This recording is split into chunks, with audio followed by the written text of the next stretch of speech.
So here we are, 50 states and Puerto Rico slowly trying to find our way back, hoping workers have safety measures to protect them and their families as we all try to revive the economy. More than 38 million Americans are unemployed due to the pandemic.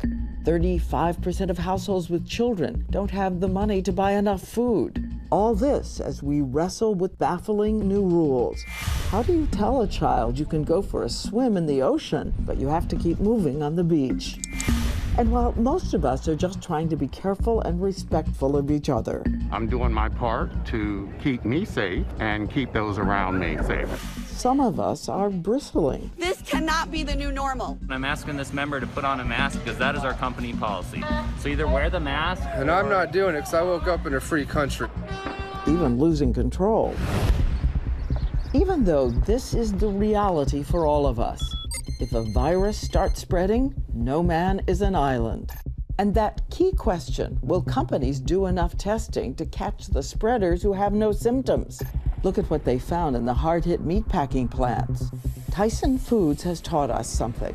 At one of the plants where they virus-tested workers, 1 in 4 tested positive, and of those, the majority had no symptoms. In addition to social distancing, Tyson announced that those employees can now stay home and still get paid. And as we know, prisons have become hotspots. More than 18,600 inmates have been infected, over 300 have died, and more than 6,000 correction officers have contracted the virus. But until their diagnosis, they were likely going back and forth to their homes at night. People are just absolutely scared and they're beat down and tired, just trying to get through the normal day. And even the most remote places, like the sacred nations of the Navajo, are still connected to all of us.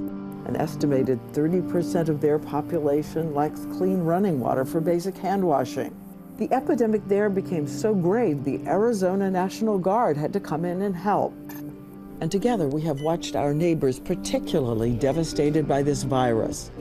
Some of them more than others. I just lost my friend, y'all. Oh. Those African American and Latino communities, the homeless, and the nursing homes where we watched in horror as more than 37,000 residents and staff members died, more than a third of the U.S. total deaths. But as we reported across the country, we found one place in central Ohio that did become a kind of island, defended by unlikely guardians of the galaxy.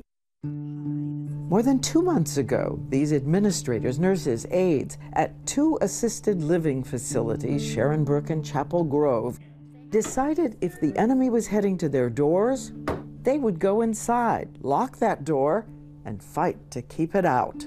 After all, these lives were in their hands. People who had been architects, accountants, paramedics.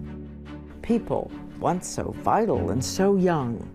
I have 124 grandparents here.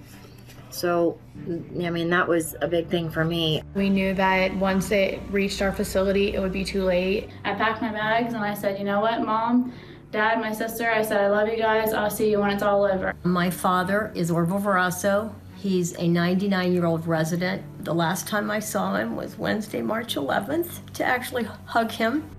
He is one of their most vulnerable residents. And even though my heart is really sad and heavy, I realize that that sacrifice is really keeping him alive and all the other wonderful residents. Nursing director Miranda Lazar moved in along with her boyfriend Michael. I've converted my office into my bedroom so that myself and my boyfriend Michael have a place to stay. Hello, boyfriend. Even the dog became an essential worker in quarantine.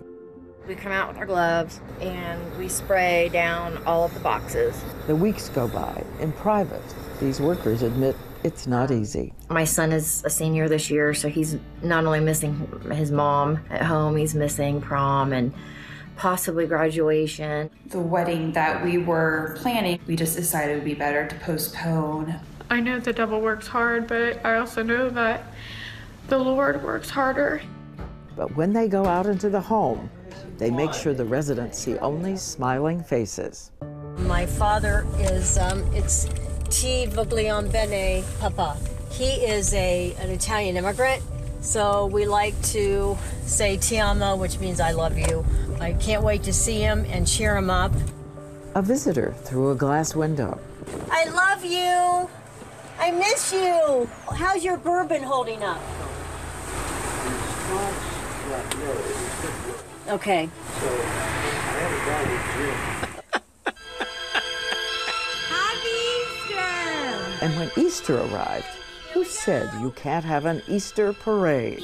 Almost just like the one Bing Crosby used to sing about. In your Easter bonnet, with all the frills apart,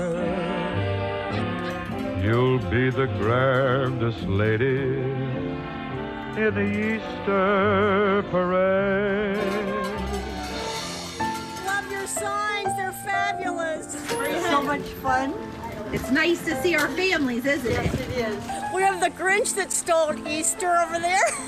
Happy Easter! Thank you for the love and care. Over these months, birthdays were celebrated, even a high school graduation for an aide. And then last week, after 65 days, these caregivers finally began to go home, knowing that not one of the 200 residents got COVID. Now, there will be new protective testing for any caregiver who goes in and out. But what they did in this moment is going to last forever. A sign appeared at one of the facilities saying it all. Heroes work here. Love lives here.